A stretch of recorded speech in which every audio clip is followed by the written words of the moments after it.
கதை கேட்க தயாராயிட்டீங்களா? Are you all ready to listen to a story? இன்றைக்கான வேதவசனத்தையும் கதையும் பார்ப்போமா? Shall we see today's Bible verse and a story? நம்ம மற்றவங்களுக்காக சில காரியங்களை மாற்றிக்கொள்றோம். We change ourselves for others. ஆனா நம்ம பண்ற தியாகத்தை அவங்க புரிஞ்சுக்கிறதில்ல. But they don't understand our sacrifice. நம்ம கஷ்டப்பட்டு நம்மளை மாத்திரம் அவங்க புரிஞ்சுக்கிறதுல அவங்க அன்பு குறைஞ்சிக்கிட்டே தான் இருக்கும். சில நேரம் we change ourselves with difficulty, but their love don't increase. It may even decrease sometime. வேதம் என்ன சொல்லுகிறது என்று பார்க்கலாம். Let us see what the Bible says. ரோமர் 12:2. நீங்கள் இந்த பிரபஞ்சத்துக்கு ஒத்த வேஷம் தெரியாமல் தேவனுடைய நன்மையும் பிரியமும் பரிபூர்ணமான சித்தம் இன்னதென்று பகுத்தறியத்தக்கதாக உங்கள் மனம் புதிதாகிறதுனாலே மறுரூபம் ஆகுங்கள். Romans 12:2. And do not be conformed to this world, but be transformed by the renewing of your mind, that ye may prove what is that good and acceptable and perfect will of God. பார்த்தீங்களா வேதம் என்ன சொல்லுதுன்னு? இந்த உலகத்தோட ஒத்து போகக்கூடாது. அதாவது ஏதோ ஒரு காரணத்துக்காக நம்மளை நாமே மாற்றிக்க கூடாது. See what the Bible says. We should not conform with this world. That is, we should not change ourselves for a reason.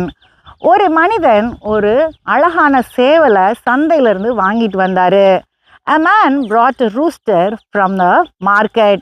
அந்த சேவல் அழகா காலையில தன்னுடைய சிறகெல்லாம் அடிச்சுட்டு கூவும்.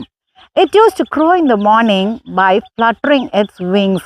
சிலருக்கு அது எரிச்சலா இருக்கும். ஆனா சிலர் அதை வச்சுதான் எழும்புவாங்க.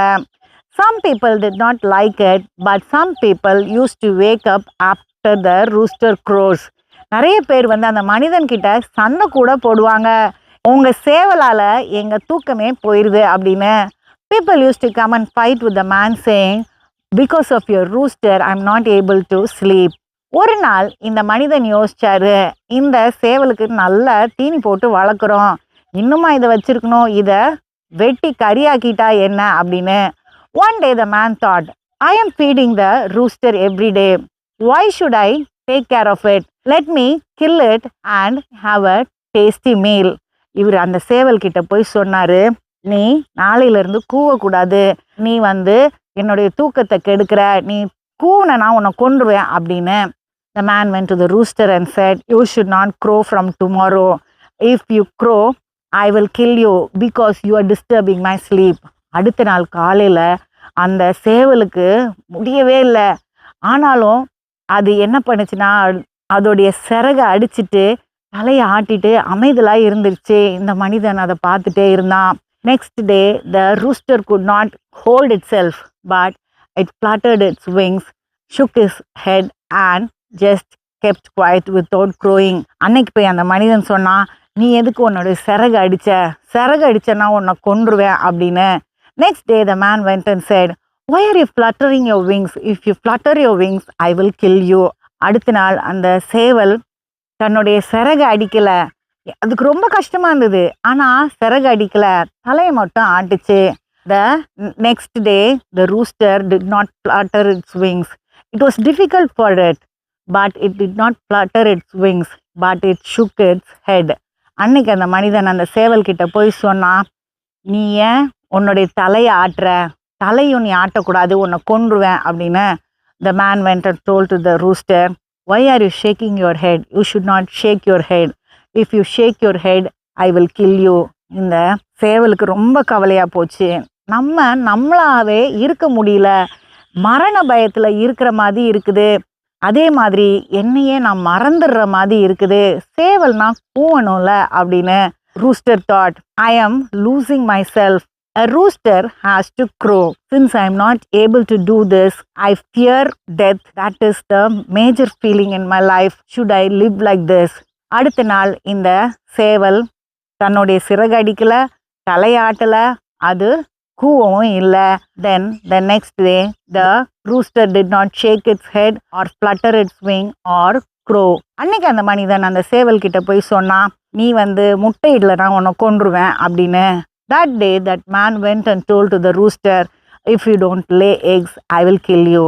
அப்போ அந்த சேவல் அந்த மனிதன்கிட்ட சொல்லிச்சு, உங்களுக்காக நான் எவ்வளோ தியாகம் பண்ணேன், ஆனால் உங்களுக்கு அது புரியவே இல்லை. ஒவ்வொரு நாளும் நான் மரண பயத்தில் வாழ்ந்துட்டு இருக்கிறத விட நான் ஒரு சேவலா கூவிட்டு செத்துருக்கலாம் போல அப்படின்னு. Then the rooster reply to the man saying, I tried to satisfy you, but you were not satisfied. I sacrificed many things for you. Every day I am living in the fear of death. I could have died by being a rooster and crowing every day. என்ன நானே தொலைச்சிட்டேன், but now I lost my self. உங்களை என்னால் திருப்திப்படுத்த முடியல, ஏன்னா நீங்கள் என்னை கொல்லணும்னு முடிவு பண்ணிட்டீங்க. I could not satisfy you because you have decided to kill me.